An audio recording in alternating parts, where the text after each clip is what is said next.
ಕಾಕೋರಿ ಪಿತೂರಿ ಪ್ರಕರಣ ನಡೆದ ವರ್ಷ ಯಾವುದು? ಕಾಕೋರಿ ಪಿತೂರಿ ಪ್ರಕರಣ ಆಗಸ್ಟ್ 9, 1925ರಂದು ನಡೆಯಿತು. ಈ ಕೆಳಗಿನ ಹೇಳಿಕೆಗಳನ್ನು ಗಮನಿಸಿ ಸಂಕೇತಗಳ ಸಹಾಯದಿಂದ ಉತ್ತರಿಸಿರಿ. ಮೊದಲನೇ ದುಂಡು ಮೇಜಿನ ಸಭೆ ಲಂಡನ್ನಲ್ಲಿ ನಡೆಯಿತು. ಮೊದಲನೇ ದುಂಡು ಮೇಜಿನ ಸಭೆ ಲಂಡನ್ನಲ್ಲಿ ನಡೆಯಿತು. ಈ ಸಭೆಯು ಬ್ರಿಟನ್ನ ಪ್ರಧಾನಿ ಕ್ಲಿಮೆಂಟ್ ಅಟ್ಲಿ ನೇತೃತ್ವದಲ್ಲಿ ಜರುಗಿತು. ಸರಿಯಾದ ಉತ್ತರ ಮೊದಲನೇ ದುಂಡು ಮೇಜಿನ ಸಭೆ ಲಂಡನ್ನಲ್ಲಿ ನಡೆಯಿತು. ಇದು ಸರಿಯಾಗಿದೆ. ಆದರೆ ಈ ಸಭೆಯು ಬ್ರಿಟನ್ನ ಪ್ರಧಾನಿ ರಾಮ್ಸೆ ಮ್ಯಾಕ್ ಡೊನಾಲ್ಡ್ ಅವರ ನೇತೃತ್ವದಲ್ಲಿ ಜರುಗಿತು. ಆದರೆ ಅವರು ಕೊಟ್ಟಿರೋದೇನಪ್ಪ, ಕ್ಲಿಮೆಂಟ್ ಅಟ್ಲಿ ಅಂತ. ಹಂಗಾಗಿ ಸರಿಯಾದ ಉತ್ತರ ರಾಮ್ಸೆ ಮ್ಯಾಕ್ ಡೊನಾಲ್ಡ್ ಅವರ ನೇತೃತ್ವದಲ್ಲಿ ಈ ಮೊದಲನೇ ದುಂಡು ಮೇಜಿನ ಸಮ್ಮೇಳನವು ಲಂಡನ್ನಲ್ಲಿ ನಡೆಯಿತು. ಈ ಕೆಳಗಿನವರಲ್ಲಿ ದಕ್ಷಿಣ ಭಾರತಕ್ಕೆ ಜೈನ ಧರ್ಮವನ್ನು ಪ್ರಸರಿಸಿದವರು ಯಾರು? ಭದ್ರಬಾಹು ದಕ್ಷಿಣ ಭಾರತಕ್ಕೆ ಜೈನ ಧರ್ಮವನ್ನು ಪ್ರಸರಿಸಿದನು. ಈ ಕೆಳಗಿನ ಯಾರನ್ನು ಭಾರತದ ಮಾರ್ಟಿನ್ ಲೂಥರ್ ಎಂದು ಕರೆಯಲಾಗುತ್ತದೆ? ಸ್ವಾಮಿ ದಯಾನಂದ ಸರಸ್ವತಿ. ಭಾರತದ ಮಾರ್ಟಿನ್ ಲೂಥರ್ ಸ್ವಾಮಿ ದಯಾನಂದ ಸರಸ್ವತಿ. ಕೈಲಾಸನಾಥ ದೇವಾಲಯಕ್ಕೆ ಸಂಬಂಧಿಸಿದಂತೆ ಈ ಕೆಳಗಿನ ಯಾವ ಹೇಳಿಕೆಗಳು ಸರಿಯಾಗಿವೆ? ಈ ಕೈಲಾಸನಾಥ ದೇವಾಲಯವನ್ನು ರಾಷ್ಟ್ರಕೂಟ ದೊರೆ 1ನೇ ಕೃಷ್ಣ ನಿರ್ಮಿಸಿದನು. ಈ ಕೈಲಾಸನಾಥ ದೇವಾಲಯ ಪಲ್ಲವ ಮತ್ತು ಚಾಳುಕ್ಯ ಶೈಲಿಯ ಮಿಶ್ರಣವಾಗಿದೆ. ಈ ಕೈಲಾಸನಾಥ ದೇವಾಲಯವು ಮಹಾರಾಷ್ಟ್ರದ ಅಜಂತಾದಲ್ಲಿ ಕಂಡುಬರುತ್ತದೆ. ಸರಿಯಾದ ಉತ್ತರ ಈ ಕೈಲಾಸನಾಥ ದೇವಾಲಯವನ್ನು ರಾಷ್ಟ್ರಕೂಟ ದೊರೆ 1ನೇ ಕೃಷ್ಣ ನಿರ್ಮಿಸಿದನು. ಸರಿಯಾಗಿದೆ. ಯಾರು? 1ನೇ ಕೃಷ್ಣ. ಕೈಲಾಸನಾಥ ದೇವಾಲಯವನ್ನು ನಿರ್ಮಿಸಿದವರು 1ನೇ ಕೃಷ್ಣ. ಸರಿಯಾಗಿದೆ. ಈ ಕೈಲಾಸನಾಥ ದೇವಾಲಯ ಪಲ್ಲವ ಮತ್ತು ಚಾಳುಕ್ಯ ಶೈಲಿಗಳ ಮಿಶ್ರಣವಾಗಿದೆ. ಇದು ಕೂಡ ಸರಿಯಾಗಿದೆ. ಕೈಲಾಸನಾಥ ದೇವಾಲಯವನ್ನು 1ನೇ ಕೃಷ್ಣ ನಿರ್ಮಿಸಿದನು. ಕೈಲಾಸನಾಥ ದೇವಾಲಯ ಪಲ್ಲವ ಮತ್ತು ಚಾಳುಕ್ಯ ಶೈಲಿಯ ಮಿಶ್ರಣವಾಗಿದೆ. ಇನ್ನೊಂದು ಸರಿಯಾದ ಉತ್ತರ ಈ ದೇವಾಲಯವು ತಮಿಳುನಾಡಿನ ಕಾಂಚೀಪುರಂನಲ್ಲಿದೆ. ಬಟ್ ಅವ್ರು ಕೊಟ್ಟದ್ದೇನು? ದೇವಾಲಯ ಮಹಾರಾಷ್ಟ್ರದಲ್ಲಿದೆ. ತಪ್ಪು. ಈ ಕೈಲಾಸನಾಥ ದೇವಾಲಯ ಕಂಡುಬರುವುದು ತಮಿಳುನಾಡಿನ ಕಾಂಚೀಪುರಂನಲ್ಲಿ. ತೀರ್ಥಂಕರರು ಯಾರು?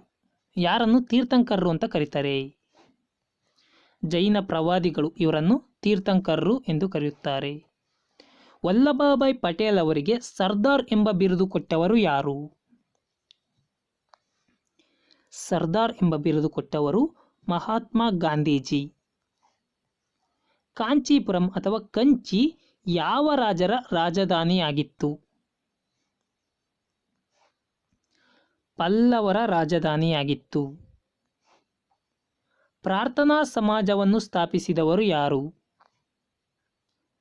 ಪ್ರಾರ್ಥನಾ ಸಮಾಜವನ್ನು ಆತ್ಮಾರಾಮ್ ಪಾಂಡುರಂಗ ಅವರು ಸ್ಥಾಪಿಸಿದರು. ಶ್ರೀರಂಗಪಟ್ಟಣ ಒಪ್ಪಂದವು ಯಾರ ನಡುವೆ ನಡೆಯಿತು? ಶ್ರೀರಂಗಪಟ್ಟಣ ಒಪ್ಪಂದವು ಟಿಪ್ಪು ಸುಲ್ತಾನ್ ಮತ್ತು ಬ್ರಿಟಿಷರ ನಡುವೆ ನಡೆಯಿತು. ಭಕ್ತಿ ಚಳುವಳಿಯ ಪ್ರಮುಖ ಸಾರವೇನು?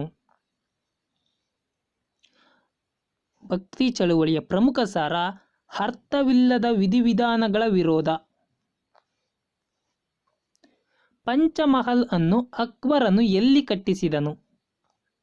ಪಂಚಮಹಲ್ ಫತೇಪುರ್ ಸಿಕ್ರಿಯಲ್ಲಿ ಕಟ್ಟಿಸಿದನು. ಈ ಕೆಳಗಿನ ಯಾರ ಗೋರಿಯನ್ನು 2ನೇ ತಾಜ್ ಮಹಲ್ ಎನ್ನುತ್ತಾರೆ?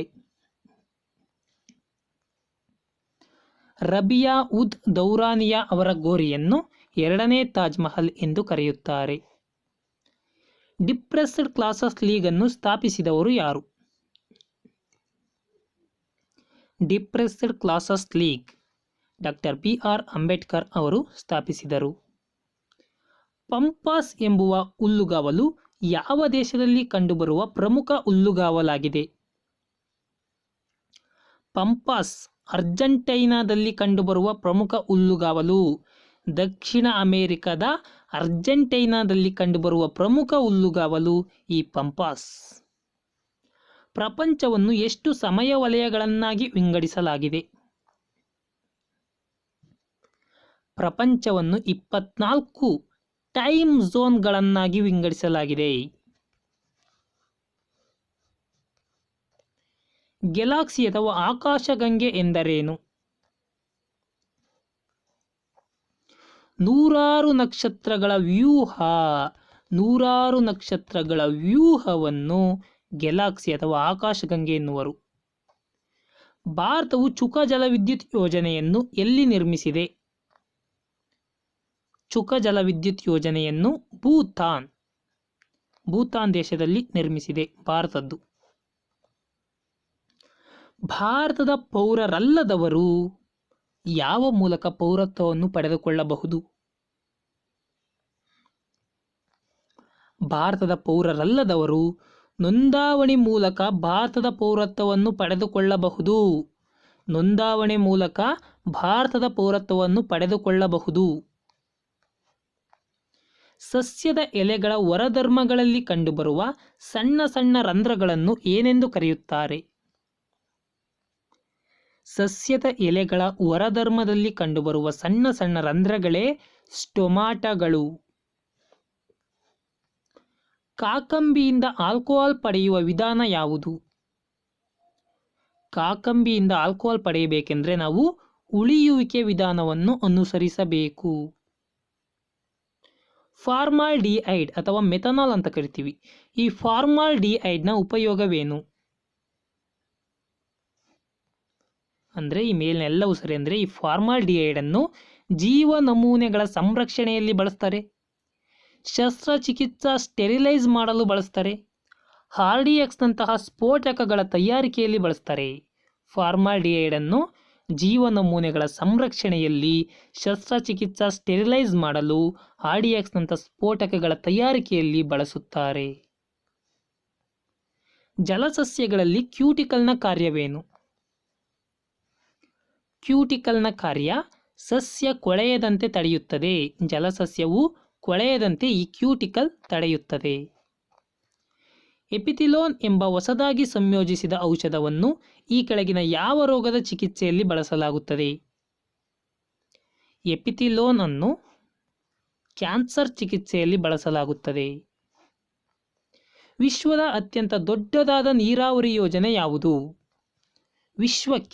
ವಿಶ್ವದ ದೊಡ್ಡದಾದ ನೀರಾವರಿ ಯೋಜನೆ ಲಾಯ್ಡ್ ಬ್ಯಾರೇಜ್ ನೀರಾವರಿ ಯೋಜನೆ. ಅದು ಎಲ್ಲಿದೆ? ಪಾಕಿಸ್ತಾನದಲ್ಲಿದೆ. ಭಾರತ ಇತಿಹಾಸದಲ್ಲಿ ಭಾರತೀಯ ನವೋದಯ ಕಾಲವೆಂದು ಗುರುತಿಸಲ್ಪಡುವುದು ಯಾವ ಶತಮಾನವನ್ನು? ಭಾರತೀಯ ನವೋದಯ ಕಾಲವೆಂದು ಗುರುತಿಸಲ್ಪಡುವುದು ಯಾವ ಶತಮಾನವನ್ನು? 17ನೇ ಶತಮಾನ, 18ನೇ ಶತಮಾನ, 11ನೇ ಶತಮಾನ, 19ನೇ ಶತಮಾನ. ಇದಕ್ಕೆ ಸರಿಯಾದ ಉತ್ತರವನ್ನು ಕಮೆಂಟ್ ಬಾಕ್ಸ್ನಲ್ಲಿ ತಿಳಿಸಿರಿ. ನನ್ನ ಮುಂದಿನ ವಿಡಿಯೋದಲ್ಲಿ ಇದಕ್ಕೆ ಸರಿಯಾದ ಉತ್ತರವನ್ನು ತಿಳಿಸುತ್ತೇನೆ. ಹಾಗೂ ಈ ವಿಡಿಯೋ ಇಷ್ಟ ಆಗಿದ್ದಲ್ಲಿ ದಯವಿಟ್ಟು ಒಂದು ಲೈಕ್ ಮಾಡಿರಿ. ಧನ್ಯವಾದಗಳು. ಇದೇ ರೀತಿಯ ಹೊಸ ವಿಡಿಯೋಗಳಿಗಾಗಿ ನಮ್ಮ ಯೂಟ್ಯೂಬ್ ಚಾನಲ್ಗೆ ಸಬ್ಸ್ಕ್ರೈಬ್ ಆಗಿ ಮತ್ತು ಪಕ್ಕದಲ್ಲಿರುವ ಬೆಲ್ ಐಕಾನ್ ಮೇಲೆ ಕ್ಲಿಕ್ ಮಾಡಿ.